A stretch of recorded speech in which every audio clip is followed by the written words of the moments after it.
Continuando con el sexto video acerca de los cultivos de cobertura, seguiremos compartiendo la historia de este cultivo a través de los años y en distintos lugares. Vamos a centrarnos en las experiencias agropecuarias realizadas en los Estados Unidos de América.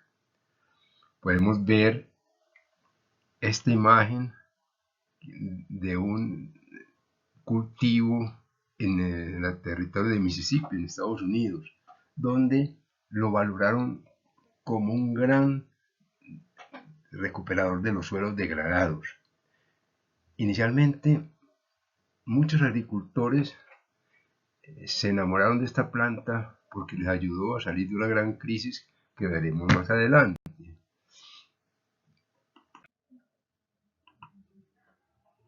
Vamos a analizar la historia de este cultivo y cómo fueron sus inicios en Estados Unidos.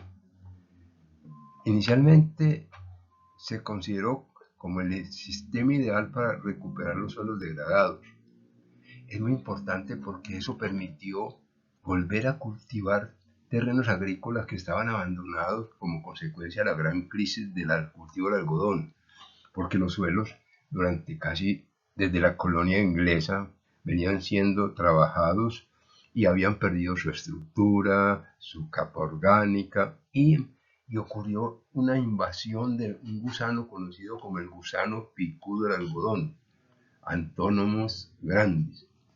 Entonces fue una recuperación muy importante para muchos agricultores medianos y pequeños que volvieron a trabajar estas tierras porque con este cultivo le aportaron materia orgánica al suelo y empezaron a ver que se empezaba a recuperar el suelo, y en esa época tal vez no se sabía mucho porque se sabía poco sobre la microbiología del suelo, pero esa materia orgánica empezó a alimentar la microvida. Empezó a ser una cubierta protectora que evitaba que en los periodos más duros de los veranos, del periodo del verano, se calcinaran los suelos con las altas temperaturas y la radiación solar. Otra cosa muy importante fue que permitió el aporte de nitrógeno por la fijación biológica. En esa época, 1890, 1905, 1910, las fuentes de nitrógeno inicialmente eran estiércol animal, que eso equivalía a recogerlo, transportarlo, almacenarlo, luego repartirlo en los cultivos.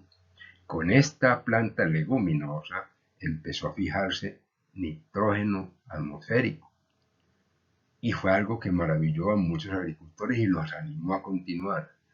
Empezaron a hacer rotaciones a maíz con vitabosa o maíz o vitabosa maíz, y luego trabajar esos restos de cultivo, como vamos a ver más tarde. Ahí yo considero ciertos errores eh, del método de manejo de los suelos, pero bueno, ellos empezaron a notar que sus cultivos después de esa rotación mucuna-maíz o esa asociación eran buenísimos, y ya empezaron a disminuir el ataque de ciertos insectos, que más tarde podemos hablar sobre eso. Cuando hay un cultivo sano, donde está una relación de los microorganismos del suelo, hay suficientes nutrientes, la savia de las plantas no es tan apetitosa para muchos insectos. Eso lo vamos a ver más tarde. Podríamos estudiar la teoría de la trofobiosis. Bueno, para más tarde ellos aprendieron a manejar muy bien esta relación maíz anfibio terciopelo. Uno veía que, por ejemplo, en las imágenes que se han conservado, cultivos donde el maíz se sembraba y a los 25 o 30 días se sembraba la mucuna. Algunos hacían así, se sembraba la mucuna o el filo terciopelo, se sembraba ya sea en surcos separados. Algunos sembraban dos surcos de maíz, uno de mucuna, dos surcos de maíz, uno de mucuna, otros lo asociaban porque algunos decían, nosotros no nos interesa tener mucho maíz, aunque lo vamos a tener, pero nos interesa es que cuando vamos a sembrar nuestros cultivos ya que tienen un gran valor comercial, ya la respuesta sea mejor. Aquí se ve, por ejemplo, un cultivo de maíz Vitabosa asociado. Este es otro cultivo allá en Surco. Lo mismo este en Mississippi, en Surco. Ese frío del terciopelo que realmente podemos seguir llamándolo en nuestro medio Mucuna prioris var utile, se fue trabajando en Mississippi, en los estados de Mississippi, Alabama, Georgia, Carolina del Sur, Carolina del Norte, el sudeste de Arkansas, Luisiana y Florida. Eso fue todo un proceso interesante de cómo los agricultores se fueron apropiando de este cultivo. Y lo más llamativo es que ellos empezaron a trabajar ya la mucuna o el fino terciopelo como una fuente alimenticia de bovinos y equinos. También se hallaron con porcinos, pues vamos a verlo, pero sobre todo bovinos y equinos, porque les llamó mucho la atención, porque comían el follaje, comían el grano, pero ya después descubrieron que era mejor alimentarlos con el grano en su vaina, que vamos a más tarde vamos a estudiar esos experimentos. Luego las rotaciones de maíz y las rotaciones de maíz con el frío del terciopelo les llamó mucho la atención porque vieron que aumentaba el maíz de un 60 hasta un 80% después de utilizar el frío del terciopelo o bien desvían, que entonces esto los animó aún más. Entonces empezó a haber integración, agricultura más sustentable y integración de agricultura y ganadería.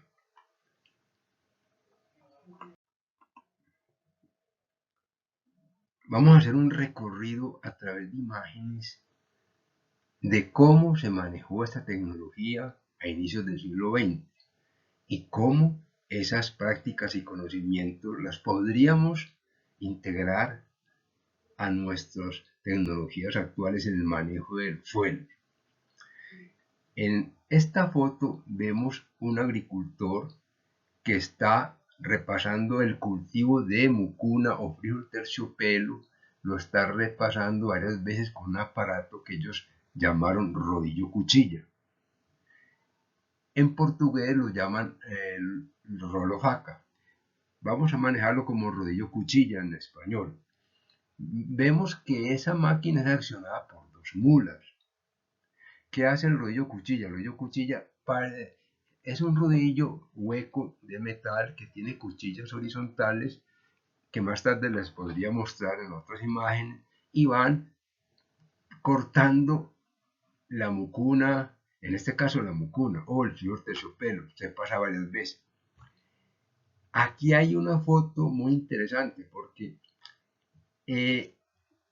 la agricultura del mundo se trabajó y se ha seguido trabajando fundamentalmente utilizando los arados, sea de vertedera o de disco. Aquí vemos cómo va, ya este agricultor ya necesita 3 mulas para poder, después de que utilizaron el rodillo cuchilla, que desmenuzó al máximo el frío terciopelo, ya como en el imaginario de los agricultores, en todo tenía que ser con arado, máximo que cuando se empleaban algunas máquinas sembradoras, tenía que ser totalmente el suelo sin ninguna partícula vegetal, que es uno de los grandes errores de la agricultura. Entonces, este agricultor ya tiene que utilizar tres mulas para mover el arado, para enterrar. Imagínense ustedes, aproximadamente se dice que una hectárea de mucuna puede producir hasta 12, 13 toneladas de materia seca por hectárea. Entonces ya estos animales tienen que hacer más esfuerzo para enterrar esa gran cantidad de materia orgánica. Después vamos a ver que eso generó una serie de problemas, porque cuando el agricultor enterraba, tal cantidad de materia orgánica se iba a crear un descontrol en los horizontes del suelo. Ya esta foto la tomamos en Brasil, en el norte del Brasil, en fincas que estaban trabajando con la vitabosa o con el viejo terciopelo o mucuna, como se quiera llamar, y ya con un tractor utilizando un rodillo cuchilla y acostando y picando varias veces la, la planta. Ella era una planta que estaba viva, estaba en estado de floración. Es muy importante. Estos agricultores, antes de que la mucuna florezca, pasan los tractores y la cuestan. Ya en este momento se está utilizando una máquina que es la sembradora directa, que es una máquina diseñada para sembrar sobre materia orgánica, sobre hojarasca, sobre restos de cultivos previos, en fin, que estaban debidamente picados con el rolo vaca.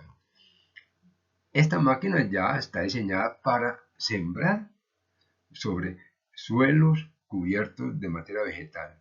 Ya no hay que enterrarlos. Esta es una sembradora directa.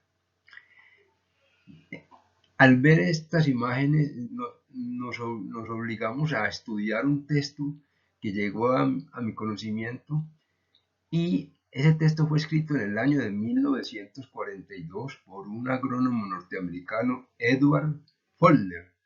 Fue un hombre que toda su vida la dedicó a trabajar en estaciones experimentales de agricultura norteamericana, y él se preguntaba por qué mientras más maquinaria utilizamos, más se nos están dañando los suelos, más pobres son nuestras cosechas, ¿qué pasa?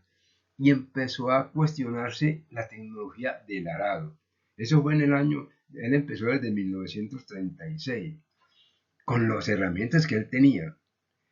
De ahí, de esta teoría propuesta por este ingeniero agrónomo, que fue teoría y a la vez práctica, ya se empezó a manejar esa corriente agrícola para manejar el suelo, que se llama la siembra directa, que tiene muchas bondades, tiene muchas personas que la valoran, otras personas que son detractores de la técnica, porque muchas veces se ha manejado mal, porque venimos empleándola en esos gigantescos monocultivos donde no hay diversidad de ningún tipo biológica, no hay rotación de cultivos, no hay protección de la fauna benéfica que defiende los cultivos de entre comillas, plagas de insectos, puede ser.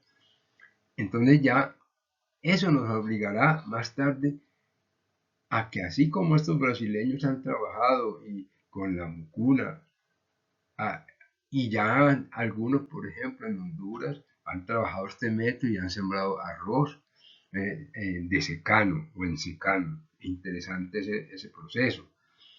Lo interesante de este autor norteamericano, de Edward Follner, fue que el título en inglés de su libro es Plowman's Folly, la locura del hombre arador o del hombre o del labrador, que es el que maneja la herramienta del arado, que es verdaderamente ese nombre, porque él dice que él, como profesor, fue también profesor universitario, y él se cuestionaba que ellos argumentaban las razones para utilizar los arados de vertedera o de disco, y él no encontraba lógica. Más tarde podríamos hacer una discusión sobre eso, porque hay mucha información, pero hay que ser cuidadoso porque al haber tanta información puede haber equivocaciones.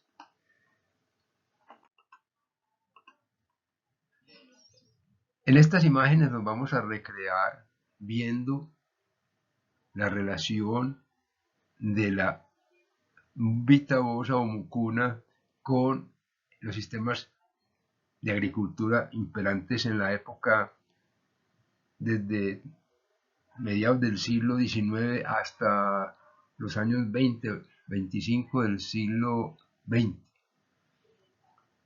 Aquí vamos a ver esa dimensión tan grande de la fuerza animal y la fuerza humana que se empleaba en esa época. Si miramos la foto, vemos un gran número de caballos manejados con otro gran número de personas. Vemos, por ejemplo, cómo se manejó y se sigue manejando el concepto de la presencia de materia orgánica o residuos de cosecha en los campos que se van a cultivar. Aquí se ven los famosos rastrillos limpia áreas de agricultura para recoger cualquier partícula de vegetales y luego desmenuzar al máximo la tierra. Van a ver más tarde que eso generó problemas de erosión del viento, de alteración de la estructura del suelo. Pero eso era lo que se hacía. Entonces, ahí, y si seguimos mirando, por ejemplo, esta fue 1910, antes de entrar los motores de explosión, se llegó a manejar máquinas que ya cosechadoras de trigo movidas por gran cantidad de caballos.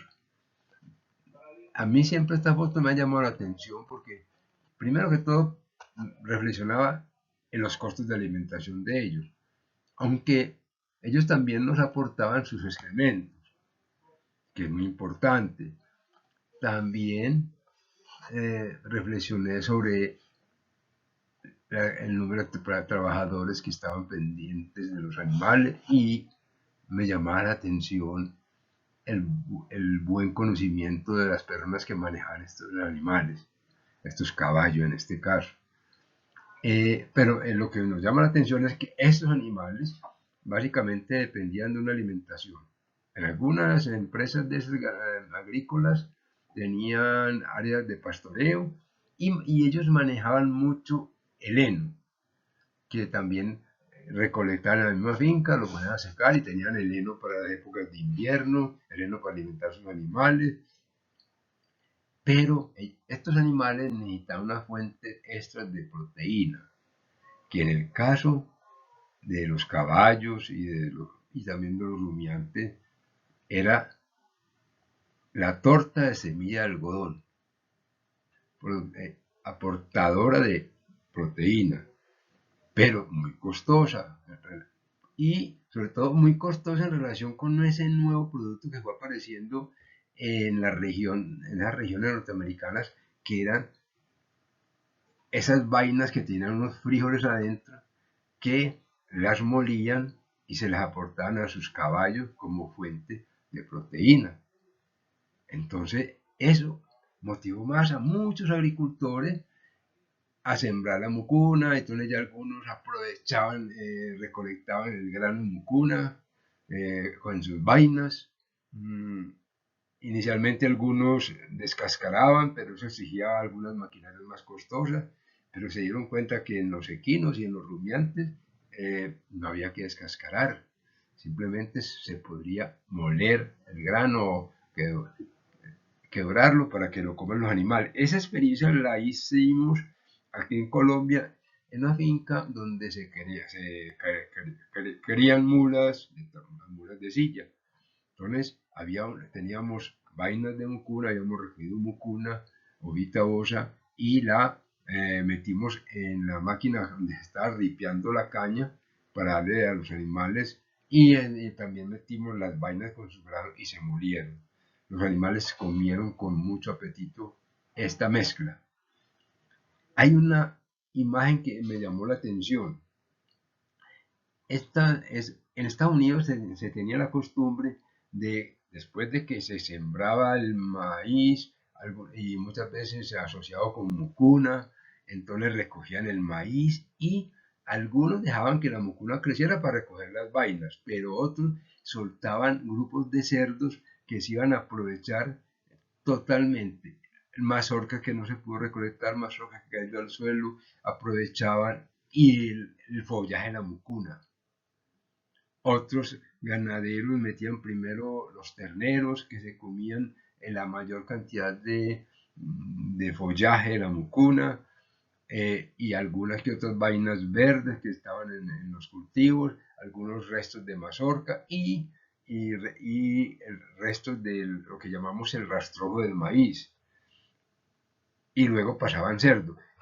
Esta estrategia me ha llamado la atención y yo digo que si en esa época que no había cercas eléctricas se hacía, en estos momentos que existe el sistema de la cerca eléctrica, facilitaría mucho aprovechar este sistema que muchos agricultores podrían tener su maíz, asociarlo con mucuna, recuerden las buenas cosechas de maíz en grano, luego entrar los animales haciendo pequeñas áreas con cerca eléctrica para que aprovecharan los restos que no se recolectaron, aprovechaban si se manejó en la asociación con mucuna, la mucuna. Entonces sería interesante, un trabajo interesante para trabajar en las fincas agropecuarias, que es muy interesante esa palabra porque sería la integración de lo agrícola y lo pecuario. Vamos a analizar esta imagen, es muy interesante porque aunque esta zona está encima de la línea del paralelo, de la línea que marca el paralelo del trópico de Cáncer, vemos que se adaptó en estas zonas de Florida, Mississippi, Alabama, Georgia, subió hasta Carolina del Sur, Carolina del Norte. Entonces, aquí en esta tabla fue hecha en 1918. Ella explica, si ustedes la van a mirarla con detalle, se explica ahí las superficies en las cuales cultivó en cierta medida el terciopelo, se cultivó bastante. Ustedes lean la tabla. Yo más tarde, que esté interesado, le puedo mandar la bibliografía. Entonces, un escritor hace un análisis de ello. Él dice, cuando se empezó a manejar el frijol del terciopelo en Estados Unidos, en el año 1908 se contabilizaron 9.293 hectáreas. Ya a los 7 años, en 1915, ya había 400.000. Y ya en 1917 llegó a haber 2 millones de hectáreas trabajando en rotación con maíz, asociada con maíz, en territorios en descanso para poder entrar luego al algodón. Entonces eso para ellos fue una, una alternativa interesantísima como mejorador de suelos y alimento para animales. Es por eso que en un texto que llama Frijol Terciopelo, un texto del Departamento de Agricultura de Estados Unidos, escrito en 1922, el autor dice, la historia completa del frijol terciopelo es uno de los romances más impactantes de la agricultura de Estados Unidos. Eso es interesante tener en cuenta. Más tarde me preguntarán, pero si eso era tan bondadoso, tan impactante, ¿por qué dejó de usarse? Eso más tarde vamos a hacer otra presentación y reflexionar sobre eso. Para finalizar este video, vamos a analizar algo sobre la historia de este cultivo en Centroamérica. Vamos a hacer la primera parte de ese análisis. Se cuenta que de 1900 a 1920, la United Fruit Company, la gran multinacional bananera que empezó a trabajar en Guatemala, como tenía que movilizar gran cantidad de racimos de banano desde los cultivos hacia las líneas férreas, donde se embarcaban en los trenes que iban a llevar más tarde el banano a los puertos marítimos. Entonces, llevaron la semilla de la mucuna y empezaron a hacer los cultivos de la mucuna o frijol terciopelo para alimentar la gran cantidad de mulas que utilizaban para trasladar los racimos de banano hasta la línea férrea. Lo utilizaban como forraje para que se comieran en las hojas y también molían en las vainas con grano. Además, como había gran cantidad de jornaleros, les permitían que sembraran el maíz utilizando la tecnología de los agricultores norteamericanos, que los agricultores centroamericanos la fueron adaptando a sus conocimientos, a sus prácticas ancestrales, y empezaron a cultivar mucuna asociada o en rotación con maíz, y de esta forma tenían la seguridad alimentaria como campesinos centroamericanos que dependían en su dieta del maíz. Pasaron ya el tiempo y muchos indígenas de la región que trabajaban algunos en la bananera empezaron a llevar la semilla a sus territorios y empezaron a llamar el frijol de la vitaosa frijol terciopelo como el frijol mula o ken mula. Ese fue el caso de los indígenas Quetzis de Guatemala. Más tarde, a través del año 40, 50, hasta el 60, se fue repartiendo por todo el territorio centroamericano, pasando por Honduras, Nicaragua, llegando a México y a otros territorios de Centroamérica. Por ejemplo, en Honduras lo llaman frijol abono porque les pareció maravilloso para abonar sus tierras. En México lo llaman frijol Nescafé porque ellos lo tuestan y hacen un cereal del café que les gusta mucho. También lo llaman pica pica suave.